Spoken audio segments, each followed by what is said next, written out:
좀 길지요. 역대상 21장 1절부터 14절까지 말씀입니다. 한 절씩 찾아서 교독하도록 하겠습니다. 역대상 21장 1절부터 14절까지 말씀입니다. 사탄이 일어나 이스라엘을 치려고 다윗에게 이스라엘의 인구를 조사할 마음을 불어 넣었습니다. 다윗이 요압과 백성의 우두머리들에게 말했습니다. 너희는 가서 브엘세바에서부터 단까지 이스라엘 백성들의 수를 세고 돌아와 백성들이 얼마나 많은지 내게 보고하여라. 요압이 대답했습니다. 여호와께서 왕의 백성을 100배나 늘려주시기를 원합니다. 내 주 왕이여, 그 백성 모두가 내 주의 종이 아닙니까? 내 주께서 왜 이렇게 하기를 원하십니까? 왜 이스라엘이 죄를 지어 벌받게 하십니까? 그러나 왕이 요압을 재촉해 명령했습니다. 요압은 왕의 앞에서 물러나와 이스라엘 전역을 두루 다닌 뒤 예루살렘으로 돌아왔습니다. 요압이 다윗에게 백성들의 수를 보고했습니다. 이스라엘에서 칼을 다룰 줄 아는 용사들은 110만 명이고 유다에는 47만 명이 있었습니다. 그러나 왕의 명령을 못마땅하게 여긴 요압은 레위와 베냐민을 숫자에 넣지 않았습니다. 이 일은 하나님이 보시기에도 악한 일이었습니다. 그리하여 하나님께서 이스라엘에 벌을 내리셨습니다. 다윗이 하나님께 말했습니다. 제가 이 일을 해서 큰 죄를 지었습니다. 이제 주의 종의 죄를 용서해 주십시오. 제가 너무나도 어리석은 짓을 저질렀습니다. 여호와께서 다윗의 선견자 갓에게 말씀하셨습니다. 가서 다윗에게 말하여라. 여호와께서 이렇게 말씀하신다. 내가 세 가지 벌을 보일 것이다. 그 가운데 하나를 내가 선택하여라. 내가 고른 대로 내가 벌을 내리겠다. 그러자 가시 다윗에게 나아가서 말했습니다. 여호와께서 왕이 받을 벌을 고르라고 말씀하십니다. 3년 동안 굶주리든가 3개월 동안 적들에게 쫓겨다니든가 3일 동안 이스라엘 사방 땅에 재난 곧 전염병을 돌게 해 이스라엘을 고통스럽게 하는 여호와의 칼을 택할 것인가? 내가 선택해 말하여라. 이제 저를 보내신 분께 대답할 수 있도록 결정을 내리십시오. 다윗이 갓에게 말했습니다. 나는 너무나 고통스럽다. 그분의 긍휼하심이 아주 크시기 때문에 나는 여호와의 손에 쓰러지는 것을 선택하겠다. 나는 사람의 손에 쓰러지는 것을 선택하지 않을 것이다. 그래서 여호와께서 이스라엘에 재앙을 내리셨습니다. 여호와께서 전염병을 보내 이스라엘 백성 7만 명이 죽었습니다. 아멘. 오늘 이 본문 지난달 큐티하면서 나왔던 본문이지요. 본문 읽으면서 이렇게 떠오르는 말씀이 하나 있었습니다. 고린도전서 10장 12절 손줄로 생각하는 자는 넘어질까 조심하라라는 말씀이 떠올랐습니다. 많은 사람들이 어려움이 있을 때 망하는 길로 가는 것 같지는 않습니다. 많은 사람들이 모든 것이 잘 될 때 맥없이 무너지는 경우들이 굉장히 많지요. 그게 윤리적인 문제가 터지기도 하고 또 관계의 문제가 터지기도 하고 때로는 질병의 문제가 터지기도 하고 또 때로는 자신 안에 넘쳤던 욕심의 문제로 인하여서 문제가 터지기도 합니다. 긴장해 있을 때는 모든 것에 자제하고 또 그다음에 자신을 살피고 조심조심해서 오는데 어느 정도 이루었다 하면 자신을 향한 긴장의 끈을 느슨하게 놓으면서 문제가 발생합니다. 왜 사람들은 이 작은 것들로 인하여 자기가 그 어렵게 도달한 곳에서 쉽게 무너질까? 왜? 자기가 잘 섰다고 생각하고요. 자기는 안 넘어질 거라고 생각하기 때문에 그렇습니다. 오늘 이 역대상 21장은 다윗 왕국이 모든 대적을 다 물리치고 난 이후에 온 다윗의 두 번째 아주 큰 범죄였습니다. 다윗이 모든 대적들을 다 물리치고 가장 지금 힘이 센 다윗 왕의 통치 중에서도 치세의 때에 지금 이를 기록하고 있는 것이 21장의 내용이죠. 다윗 왕의 정치 후반기에 일어난 일을 기록하고 있습니다. 다윗이 자신의 주변에 있는 모든 나라의 대적들 다 제압했습니다.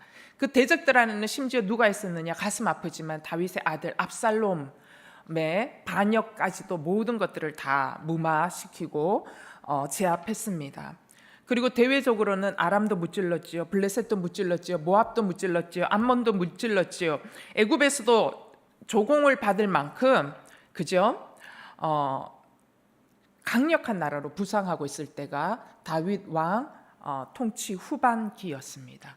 어느 누구도 감히 이스라엘을 공격할 마음조차 먹을 수 없었던 때에 이스라엘 백성들이 7만 명이 죽어나가는 사건이 발생한 것입니다. 왜 이런 일이 일어났을까? 역대기 저자는 돌아온 포로 귀한 백성들에게 다시 쓰는 성경 역사를 이야기하고 있기 때문에 이 사람이 얘기하고 싶었던 것은 뭐냐? 다윗 왕 중심의 족보를 이야기하고 그러면서 솔로몬으로 넘어가서 그 다음에 역사를 기록하고 있습니다. 그래서 다윗 왕 중심, 솔로몬 중심의 성전, 그 다음에 예배 중심의 역사를 관점에서 쓰고 있기 때문에 역대기 저자는 되도록이면 다윗 왕의 좋은 부분을 많이 가지고 와서 역사를 새롭게 발췌하면서 기록합니다. 그럼에도 불구하고 이 역대기 저자가 다윗 왕이 밧세바 사건은 기록하지 않습니다. 그런데도 굳이 이 되도록이면 다윗 왕에 대해서 좋은 부분을 새로 쓰는 역사로 쓰고 싶어 했지만 그가 반드시 상세하게 적었던 하나의 기록이 뭐였냐면 다윗의 이 두 번째 범죄, 바로 인구 조사하는 이 부분에 있어서는 빼먹지 않게 상세하게 기록하고 있다라는 것이죠. 왜 그랬을까? 늘 제가 매주마다 얘기했지만 역대기 저자는 지금 돌아온 포로 귀한 백성들에게 다윗의 이 실수를 통하여 얘기하고 싶은 게 있다라는 것이죠.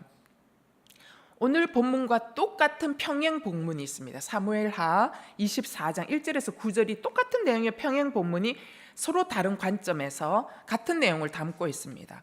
사무엘하 24장 1절에서 9절을 보면 이 사건이 일어난 이유에 대해서 뭐라고 얘기하냐면 이스라엘이 여호와 앞에 범죄하였기 때문이다라고 이야기하면서 이스라엘이 무엇 때문에 범죄했는지에 대해서는 하나도 기록하지 않아요. 그러나 하나님이 이스라엘이 여호와 앞에 범죄했기 때문에 다윗에게 또한 사단이 격동시킬 수 있는 이런 마음을 허용하셨다라는 측면에서 기록하고 있다라는 것이죠. 그런데 이스라엘이 하나님 앞에 범죄한 범죄가 있는 거예요.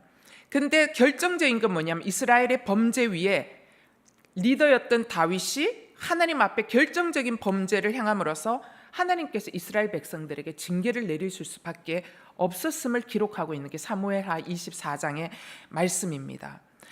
자, 이 이스라엘의 범죄 이유에 대해서 소개하지 않지만 그냥 저는 제 스스로 묵상하면서 추측해 보건대 이스라엘이 범한 범죄가 뭐였을까를 추측해 보면 이런 것이 아니었을까라고 생각합니다. 그게 뭐냐? 이스라엘 백성들이 하나님을 의지하기보다 누구를 의지했느냐? 다윗이 너무나 뛰어난 왕이었기 때문에 다윗의 통치 능력을 의지하는 거예요.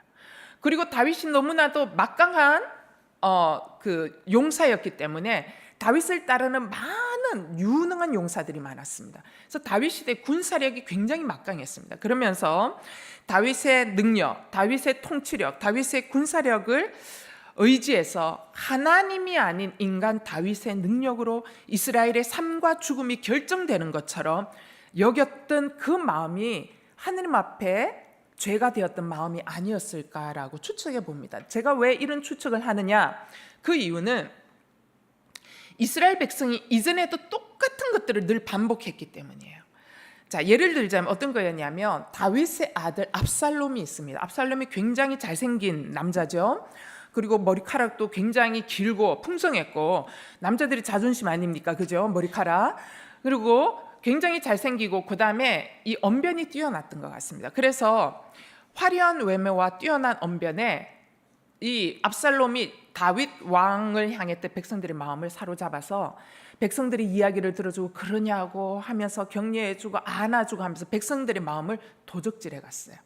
그러면서 백성들이 하나님이 압살롬에게 기름 붓지 않았음에도 불구하고 압살롬의 뛰어난 외모와 뛰어난 언변에 현혹되어서 누구를 따라갔냐? 압살롬이 반역할 때 압살롬을 따라갔다라는 것이죠. 이전에도 그랬던 것처럼 지금 모든 것들이 진압되고 난 이후에 지금 백성들은 누구를 따르느냐? 바로 눈에 보이는 그 어떤 것, 다윗 왕의 치세, 다윗 왕의 능력, 다윗 왕의 군사, 이제는 다윗이 자신들을 먹이는 위대한 왕이고 자신들을 잘 먹고 잘 살게 해줄 수 있는 왕으로 따르고 의지하고 있었던 것입니다. 자, 이스라엘 백성들의 마음이 하나님도 향해 있었지만 그들 백성들의 마음의 반쪽은 누구를 섬기고 있었어요? 다윗 신앙을 섬기고 있었다라는 것이죠. 자, 이런 마음이 백성들에게만 있었을 뿐만 아니라 누구에게도 이런 마음이 있었느냐? 영적 중심을 분명하게 잡고 있어야 할 다윗에게도 이러한 형상이 나타나기 시작했다라는, 그게 뭐냐? 바로 그 부분을 역대상 21장이 상세하게 이야기합니다. 뭐냐? 성경은 다윗의 이런 내면 상태가 갖고 온 범죄 이유에 대해서 뭐라고 설명하냐면 이렇게 얘기합니다. 5절입니다. 5절. 요압이 다윗에게 백성들의 수를 보고했습니다. 이스라엘에서 칼을 다룰 줄 아는 용사들은 110만 명이고 유다에는 47만 명이 있었습니다 라고 요압이 인구 조사를 통해서 보고하는데, 누구의 숫자를 보고해요? 이스라엘에서 누구요? 칼을 다룰 줄 있는 용사들의 숫자만을 보고합니다. 이 얘기는 뭐냐면 다윗이 지금 굉장히 확인하고 싶었던 부분이 뭐예요? 자신의 군사력이 얼마나 되는지 알고 싶은 거예요. 그의 군사력이 얼마나 막강한지 확인하면서 스스로 자신의 능력을 자화자찬하고 싶은 거예요. 그런 마음이 굉장히 강하게 있었던 거예요. 여러분, 숫자를 센다고 다 하나님 앞에 범죄하는 것입니까? 그렇지 않습니다. 그죠? 숫자를 센다고 하나님 앞에 범죄하는 것이 아니라 네가 지금 무슨 의도로 숫자를 세느냐가 중요하다라는 사실이죠. 여러분, 숫자 세는 거 하나님이 허락해 주신 성경이 뭐죠? 민수기, 민수기, 숫자 세는 거잖아요. numbers, 그죠? 모세가 이스라엘 백성들을 이끌고 출애굽합니다. 출애굽해서 제일 먼저 갔던 곳이 어디냐? 시내산까지 도착합니다. 시내산에서 약 1년 9개월, 어쨌든 떠나오는 시간까지 합치면 어쨌든 2년 정도 머무르게 됩니다.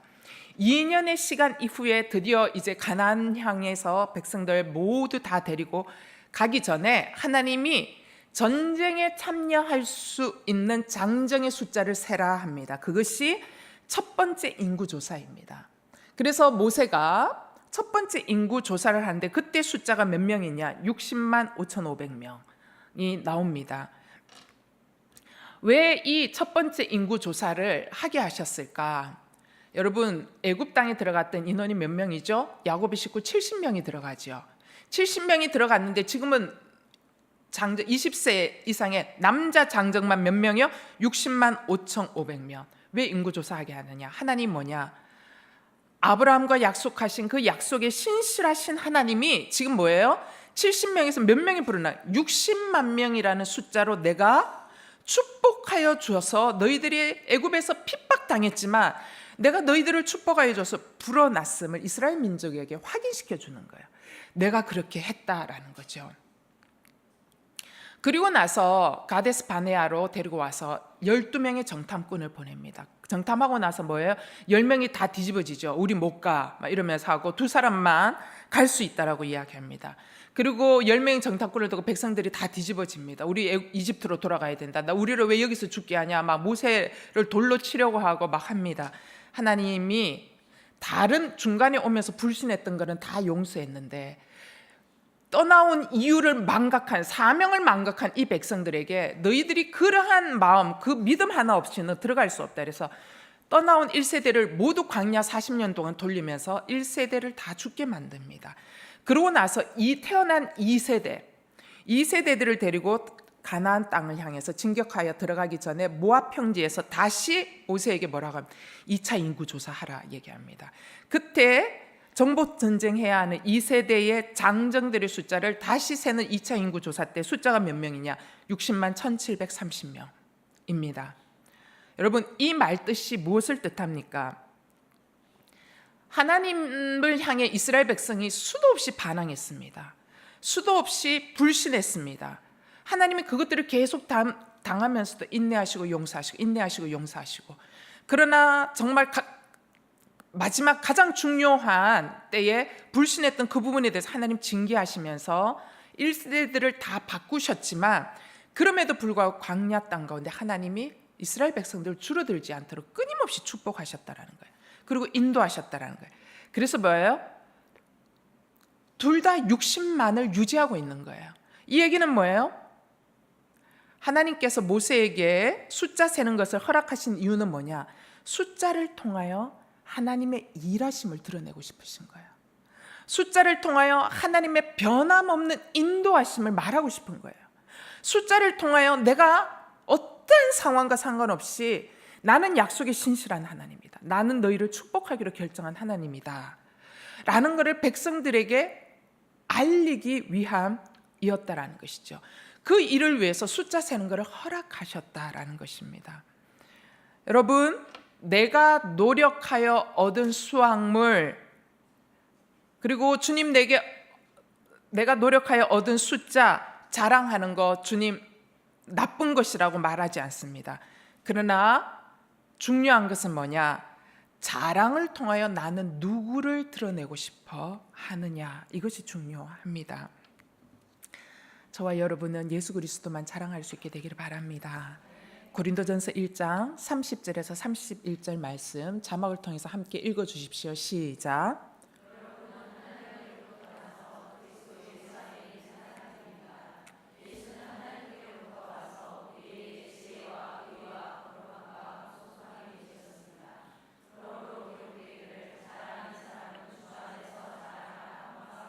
네, 30절 한번 펼쳐 주실래요? 예, 30절 보면 우리가 자랑하는데, 주 안에서 자랑해야 되는데, 자랑하는 내용이 뭐냐면 우리가 예수 그리스도 안에 있는 걸 자랑해야 된다라는 거예요. 그리고 예수 그리스도를 통하여 뭐예요? 우리에게 지혜와 의와 거룩함과 예수 그리스도 우리에게 구속함이 된 거를, 그거를 자랑해야 된다라는 거죠. 고린도후서 10장 17절에서 18절도 다시 읽겠습니다. 시작. 자랑하는 사람은 주 안에서 자랑하도록 하십시오. 옳다 인정함을 받는 사람은 자화자찬하는 사람이 아니라 오직 주께서 칭찬하시는 사람입니다. 어떻게나 찔리든지 제가 자화자찬 잘하거든요. 예. 그래서 자화자찬하는 사람이 아니라 오직 주께서 칭찬하는 사람이어야 한다라는 것이죠. 자, 이 고린도 교회에 편지를 쓴 바울이 일목요연하게 계속 이야기합니다. 왜냐하면 고린도 교인들이 엄청 자랑했거든. 나 이런 은사인데 네 이런 은사 있어? 뭐 이런 거 있잖아요. 자기 자랑을 엄청 많이 했거든요. 근데 바울이 이야기합니다. 자랑할 것이 있는 사람은 뭘 자랑해? 언제나 주 안에서 자랑해야 되는데, 자랑의 바운더리, 경계선을 딱 그어줍니다. 분명히 정해 주는데, 그게 뭐냐? 자랑을 해야 하는 이유가 있다면 한 가지입니다. 내가 그리스도 예수 안에 있는 사람이다. 바로 그거를 드러내기 위해서 자랑해야 된다라는 것이죠. 그리고 자랑해야 되는 내용이 있다면 뭐냐? 그거는 내가 그리스도 예수 안에 있는 사람이라는 것과 그분이 우리에게 지혜도 주시고 의도 주시고 거룩함도 주시고 구속함도 주셨다라는 것, 이거를 자랑해야 한다라고 말하고 있습니다. 그런데도 그 외에 나머지 내가 자랑하고 싶은 거 있잖아요. 내 잘한 거 자랑하고 싶잖아요. 근데 자랑하고 싶은데 못한 거는 어떻게 하라? 주님께 가서 칭찬받으면 된다라는 것입니다. 여러분, 내가 뭔가를 자랑하고 싶은데 이것도 저것도 사도 바울이 얘기해 주는 거 너무 복잡하지 않습니까? 복잡하고 어렵죠? 그러면 그런 우리를 향해 사도 바울이 기억하기 쉽게 쉬운 자랑하는 방법 주었습니다. 그게 뭐냐? 고린도후서 12장 9절 말씀입니다. 고린도후서 12장 9절 말씀 읽겠습니다. 시작. 그러나 그분은 내게 말씀하셨습니다. 내 은혜가 내게 족하다. 왜냐하면 능력이 약한 데서 온전해지기 때문이다. 그러므로 나는 내 약한 것들에 대해 크게 기뻐하며 자랑할 것입니다. 이는 그리스도의 능력이 내게 머물게 하기 위함입니다. 그럼에도 불구하고 내가 굳이 자랑하고 싶은 게 있다면 사도 바울이 뭘 자랑하래요? 내 약한 것들만 자랑하라라는 거예요. 약한 것들만. 여러분, 주님이 영광 받으실 수 있는 재료, 그러면서 자랑을 하되 주님도 영광 받고 나 자신도 주 안에서 바로 설고, 그리고 그 자랑을 통하여 남도 주 안에서 바로 세워줄 수 있는 자랑이 있다면 그거는 뭐냐? 언제나 나의 약한 것들을 자랑할 때 이러한 일들이 일어난다라는 것이죠. 왜냐하면 어떤 육체도 예수님 앞에서 자랑할 수 없기 때문입니다. 그러므로 여러분, 우리는 잘 될 때 자신의 연약함을 자랑할 수 있었으면 좋겠습니다. 나의 연약함을 자랑해야 내가 이렇게 부족한데도 하나님이 이렇게 행하셨습니다 라는 하나님의 행하심이 드러나기 때문입니다. 여러분, 우리 대부분의 사람들은 다 마음이 연약한 사람들이에요. 그죠? 그래서 뭔가가 내가 잘 된 일이 있어요. 뭔가가 내가 사업을 했는데 잘 된 게 있어요. 뭔가가 내 자녀가 뭐를 했는데 잘 된 게 있어요. 그리고 뭐가 잘 된 일이 있어요. 막 자랑하고 싶잖아요. 그죠? 근데 이 잘 된 일에 하나님이 행하심을 자랑해야, 그죠? 저처럼 연약한 사람이 그 하나님을 의지하고 싶은 마음이 생기는 거예요. 나를 자랑하는 게 이랬는데 우리 애들이 이렇게 잘해서 하면 사람들은 무슨 생각을 해요? 저 집 애들은 잘했는데 우리 집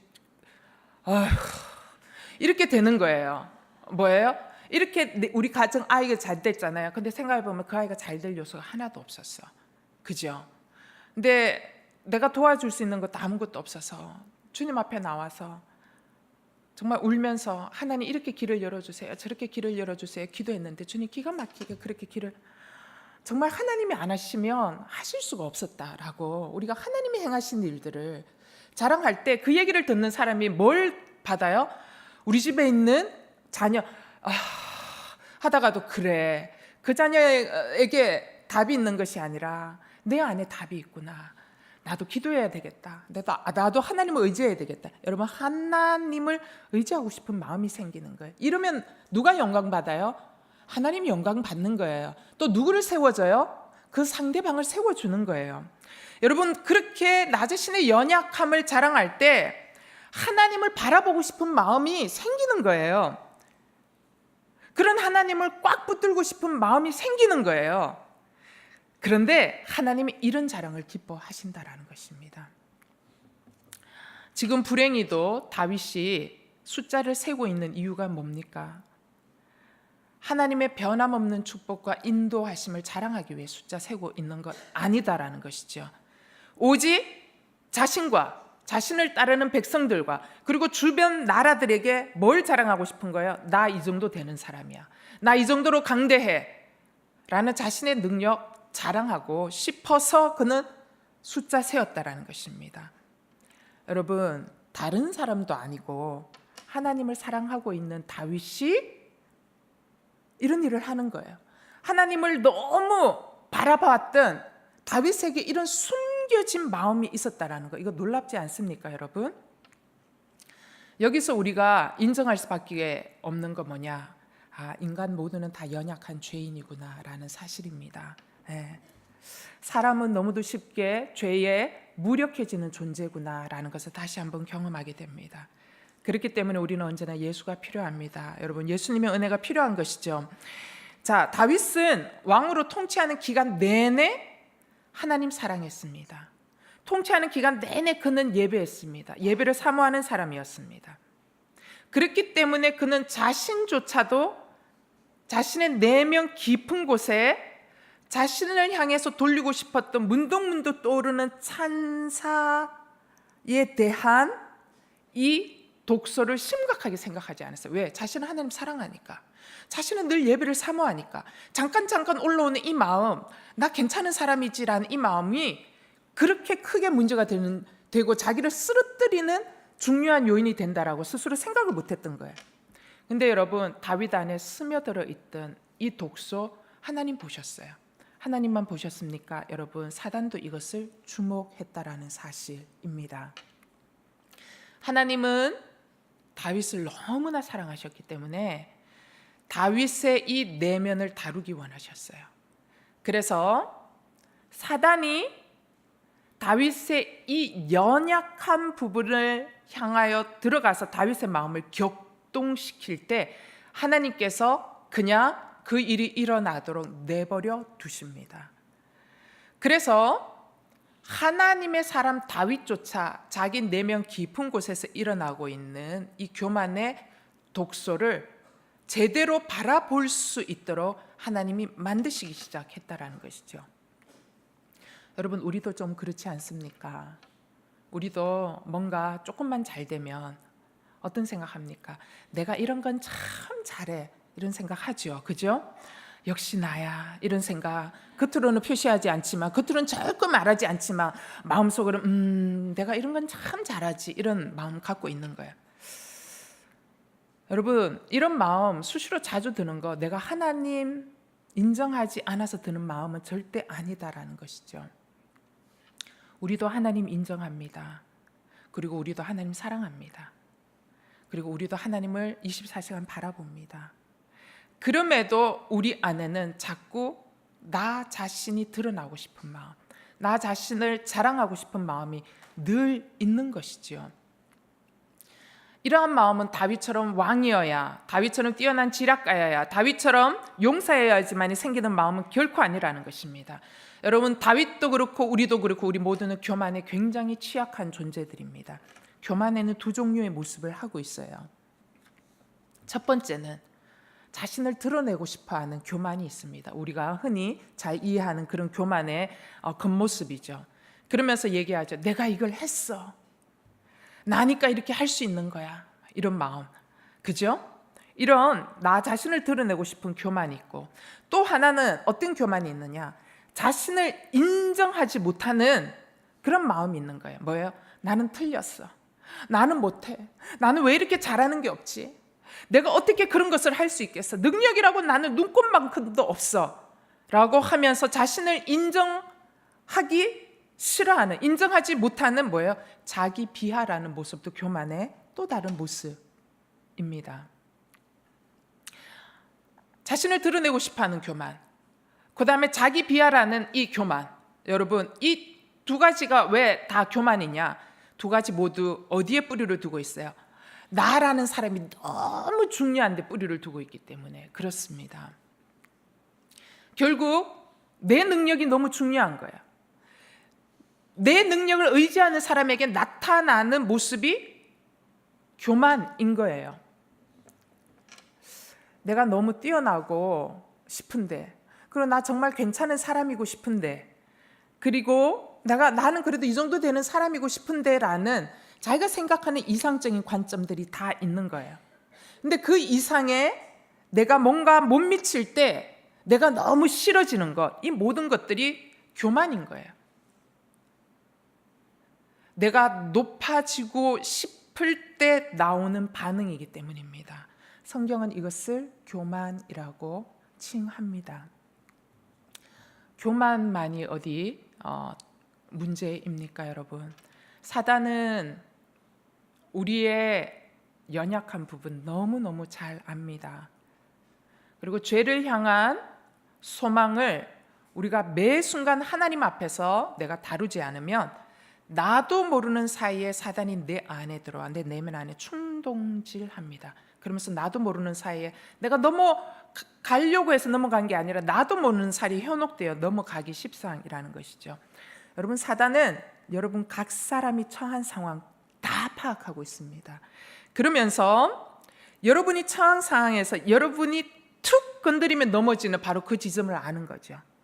그래서 여러분이 처한 상황에서 유혹되기에 가장 좋은 방법이 뭔지를 알고 그 마음을 흔들고 공격하여 들어간다라는 것을 여러분 잊으시면 안 됩니다. 역대기 저자가 지금 다윗의 인구 조사를 통하여 하느님 앞에 범죄하게 돼서 이스라엘 백성 7만 명이 죽어나간 이야기를 굳이 기록하고 있는 이유는 뭐냐? 그거는 지금 현재 포로에서 돌아온 포로 귀한 백성들이 처해 있는 현재의 상황 속에서 사단이 그들의 내면 안에 들어가 뭘 하고 있냐? 그들의 마음을 격동시키면서 막 흔들어대고 있기 때문이었습니다. 그러면서 사단이 이들의 마음 가운데 헛된 마음을 넣어서 막 흔들고 있는 거예요. 사단이 넣어준, 백성들 안에 넣어준 헛된 마음이 어떤 마음이냐? 이들 마음에는 이런 소망이 있는 거예요.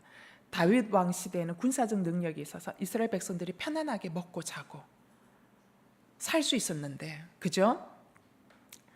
우리는 다윗 왕 시대에 있었던 그러한 군사력, 아니면 그것에 못 미쳐도 어느 정도의 군사력만 있어도 돌아온 우리를 밥 깔고 자식들 키울 수 있도록 안전하게 보장해 줄 수 있는 튼튼한 울타리가 되어 줄 수 있을 텐데, 그래서 외부 세력의 공격에 노출되지 않고 자식도 낳고 좀 안정감 있게 집도 짓고 잘 살 수 있을 텐데 라는 바람이 이들 안에 있었다라는 것이죠. 그리고 그거에 대한 갈증이 있었던 거예요.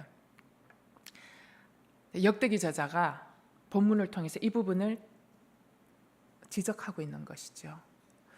역대기 저자가 뭐라고 이야기합니까? 돌아온 포로 귀한 백성들에게 이렇게 이야기합니다. 다윗의 인구 조사를 통해서 얘기하고 싶은 요지는 이겁니다. 군사적 능력의 유무가 포로 귀한 백성들이 꿈꾸는 부흥의 재기, 그 다음에 회복의 관건이 결코 아니다라는 것이죠. 그러면 뭐라고 이야기하냐? 다윗이 군사적인 측면은 매우 강력했어. 매우 강했지만 그가 군사적 측면이 강했던 것은 그것을 치중해서가 아니라 그 모든 것은 하나님을 사랑했던 은혜의 결과였지 결코 원인이 아니었다라는 것입니다. 하나님의 백성들은 절대로 군사적 능력에 의해서 나라의 운명이 좌지우지 되지 않는다라고 역대기 저자가 이야기합니다. 하나님 백성의 흥망성쇠는 어디에 걸려 있느냐? 오직 하나님을 겸손하게 사랑하고 의지하는 순전한 믿음에 달려 있다라고 이야기하는 거죠. 왜? 다윗의 군사력은 다윗이 하나님을 순전하게 사랑했고 의지하는 그 믿음 때문에 하나님이 부어주신 것이지 그것을 추구해서 얻은 것이 아니기 때문입니다. 따라서 여러분, 하나님의 백성들은 절대로 물질의 유무가 우리의 운명을 좌지우지 않는다라는 사실을 우리는 기억해야 됩니다. 하나님의 백성들은 절대로 좋은 배경의 유무가 나의 운명을 좌지우지하는 것이 아닌 것이죠. 여러분, 하나님의 자녀들은 내가 형편없는 부모라서 나의 자녀들이 망하게 되는 것이 아니라는 것이죠. 내가 형편없는 부모여도 나의 자녀가 하나님을 순전하게 사랑하고 하나님을 순전하게 붙들고 순전하게 믿으면 그 자녀는 흥하는 인생이 될 수밖에 없다라는 것이 역대기 저자가 이야기하고 있는 내용이라는 것이죠. 보세요. 다윗이 160만이라는 엄청난 군사력을 갖고 있었어요. 그것을 갖추었어요. 하지만 다윗이 하나님을 향한 사랑과 믿음이 변질되어져서 인구 조사를 통하여 자신이 영광 받으려고 했을 때 아무도 그들을 침입하지 않았지만 어떻게 됐어요? 이스라엘 백성 7만 명이 죽는 놀라운 결과를 가져왔다. 이 얘기는 뭐냐? 군사력이 결코 하나님의 백성을 안전하게 지켜줄 수 없다라고 하는 사실을 돌아온 포로 귀한 백성들에게 명확하게 이야기하고 싶어 하는 것입니다. 그러면서 말합니다. 따라서 너희가 지금 구해야 할 것은 뭐냐? 군사적 강성함이 아니라 뭐예요? 하나님을 향한 믿음이다 라고 역설을 하고 있는 것이죠. 레위기 26장 3절부터 4절까지 말씀 읽겠습니다. 시작. 너희가 내 규례들을 준수하고 내 명령들을 지켜 행하면 내가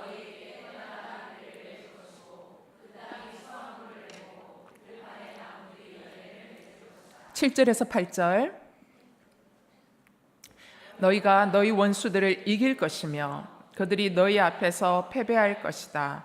너희 가운데 5명 원수들이 100명을 이길 것이며 너희 가운데 100명이 원수들 1만 명을 이길 것이며 너희 원수들이 너희 앞에서 패배할 것이다. 46절 이상은 여호와께서 시내산에서 모세를 통해 자기와 이스라엘 백성들 사이에 세우신 규례와 법규와 교훈입니다. 여러분 집에 가서 레위기 26장을 꼭 샅샅이 읽어보십시오. 여러분 이 레위기 말씀은 이스라엘 백성들이 어떻게 승리할 수 있고 어떻게 축복받을 수 있는지에 대해서 시내산에서 하나님께서 직접 모세를 통해서 이스라엘이 흥할 수 있는 방법이 무엇인지를 약속을 통하여 주신 말씀입니다. 여러분, 이 말씀을 믿습니까? 여러분, 이 하나님 우리에게 주신 이 약속의 말씀이 진리인 것을 믿습니까? 지금도 변함없는 사실인 것을 믿습니까? 여러분, 믿어지지 않습니까? 믿음이 올 때까지 레위기 26장 말씀을 반복해서 여러분 마음에 새기십시오. 여러분 영혼에 새기십시오. 그리고 여러분 입술로 선포하십시오. 여러분, 우리의 원수들을 이길 수 있는 것은 힘과 능력과 군사력과 지혜와 세상의 돈과 스펙과 학벌이 아니다라는 것입니다. 우리의 원수들을 이길 수 있는 능력은 뭐예요? 여호와 하나님을 사랑하는, 하나님이 주신 이 율법을 사랑하고 하나님을 사랑하는 그것에 있다라는 것입니다. 이게 모세에게, 이스라엘 백성들에게 주신, 하나님의 친히 입으로 기록하여 주신 말씀이라는 것이죠. 다윗이 사단에게 격동되어서 인구조사하고 인구조사 보고를 통해서 자신의 업적을 만끽하고 싶었던 내면 속의 죄의 뿌리를 언제 확인하게 되느냐?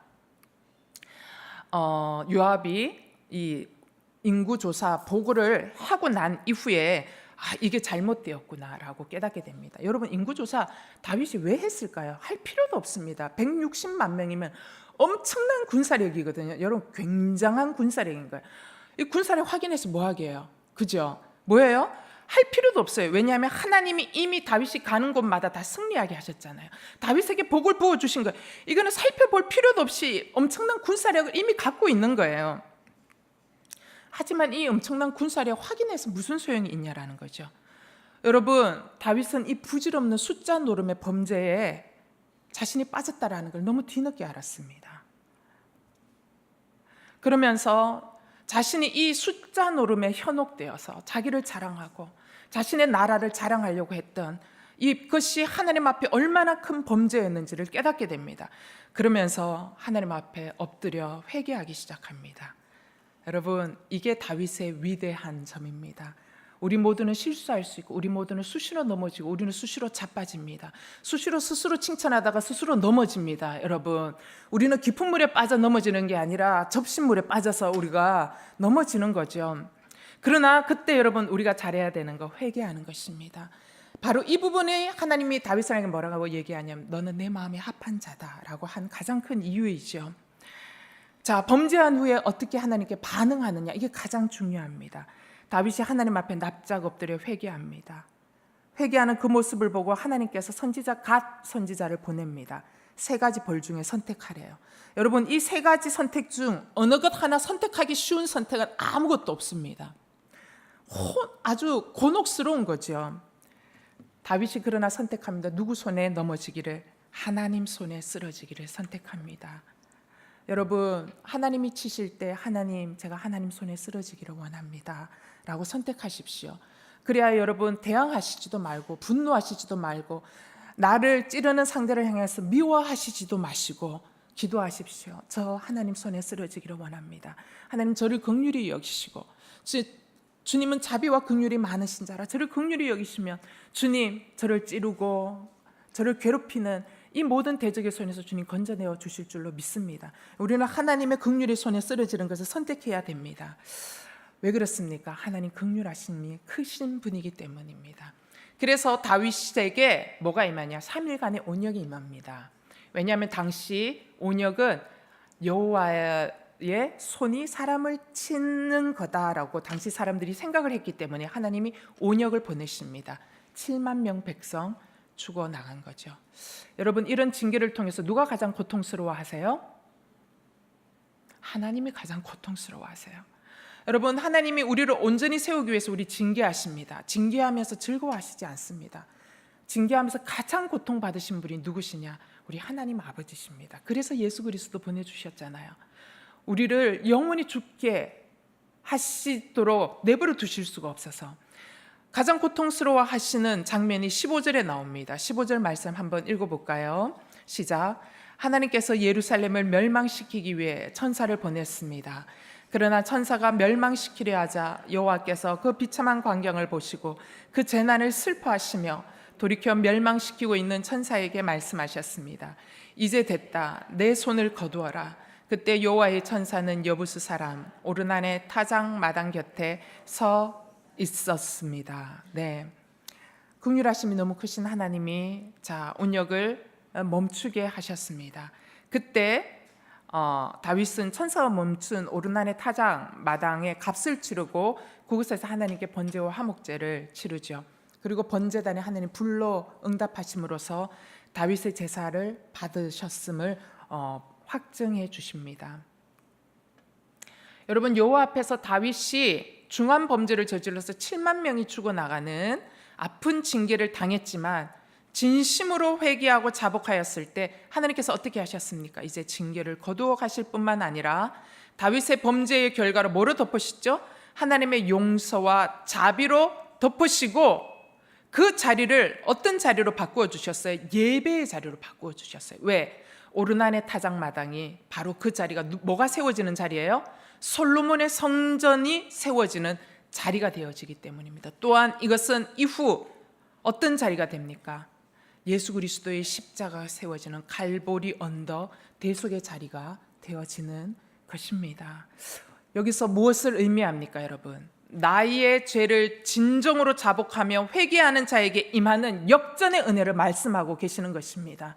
여러분, 우리는 실수하고 우리는 교만하고 우리는 하나님의 뜻과 반대되는 방향으로 늘 가는 양 같은 존재입니다.